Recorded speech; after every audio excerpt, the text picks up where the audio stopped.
യാത്രക്കാരുടെ ശ്രദ്ധയ്ക്ക് വെള്ളം കുടിച്ച് രോഗികളാകരുത്.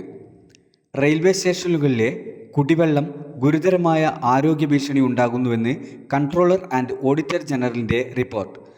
പാലക്കാട്, കോയമ്പത്തൂർ ഉൾപ്പെടെയുള്ള സ്റ്റേഷനുകളിലെ പ്ലാറ്റ്ഫോമുകളിലെ ടാപ്പുകളിൽ നിന്ന് ശേഖരിച്ച സാമ്പിളുകളാണ് പരിശോധിച്ചത്.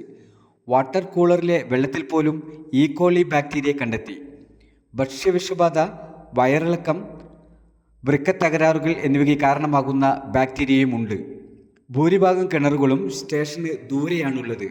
പലയിടത്തും കൃത്യമായ സുരക്ഷാ വേലി പോലുമില്ല. കുടിക്കാൻ വെള്ളമെടുക്കുന്ന കിണറുകൾ പ്രത്യേകം ശ്രദ്ധിക്കണം. യാത്രക്കാർക്ക് ശൗചാലയവും ഇരിപ്പിടവും കുടിവെള്ളവും മറ്റ് അടിസ്ഥാന സൗകര്യങ്ങളുമെല്ലാം ക്രമീകരിക്കേണ്ടത് റെയിൽവേയുടെ ഉത്തരവാദിത്തമാണ്. കറുപ്പുകട്ട പാകിയും അതിവേഗ ട്രെയിനുകൾ പ്രഖ്യാപിച്ചും മുഖം മിനുക്കാൻ ശ്രമിക്കുന്ന ഇന്ത്യൻ റെയിൽവേ കുടിവെള്ളത്തിൻ്റെ കാര്യത്തിൽ ശ്രദ്ധിക്കുന്നില്ലെന്നാണ് റിപ്പോർട്ട് സൂചിപ്പിക്കുന്നത്. ജലസാമ്പിളുകൾ പരിശോധിക്കയക്കുക, ക്ലോറിനേഷൻ അളവ് രേഖപ്പെടുത്തുക തുടങ്ങിയവ റെയിൽവേയുടെ ഉത്തരവാദിത്തമാണെന്ന് റിപ്പോർട്ടിൽ പറയുന്നു.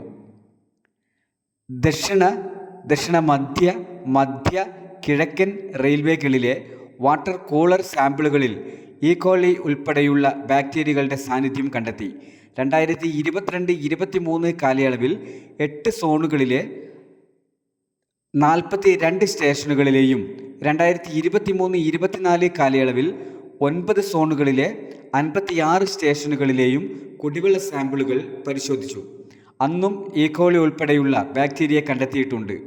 2019-20 മുതൽ 2023-24 വരെയുള്ള കാലഘട്ടത്തിലെ പരിശോധനകളും തുടർന്നുള്ള വിവരങ്ങളും ഉൾപ്പെടുത്തിയാണ് CAG റിപ്പോർട്ട് തയ്യാറാക്കുന്നത്.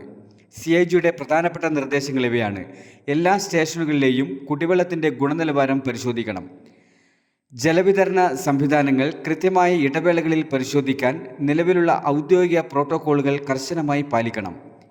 റെയിൽവേ ബോർഡ് നിർദ്ദേശിച്ച അടിസ്ഥാന സൗകര്യങ്ങൾ എല്ലാ സ്റ്റേഷനുകളിലും മുൻഗണനാടിസ്ഥാനത്തിൽ ലഭ്യമാക്കണം.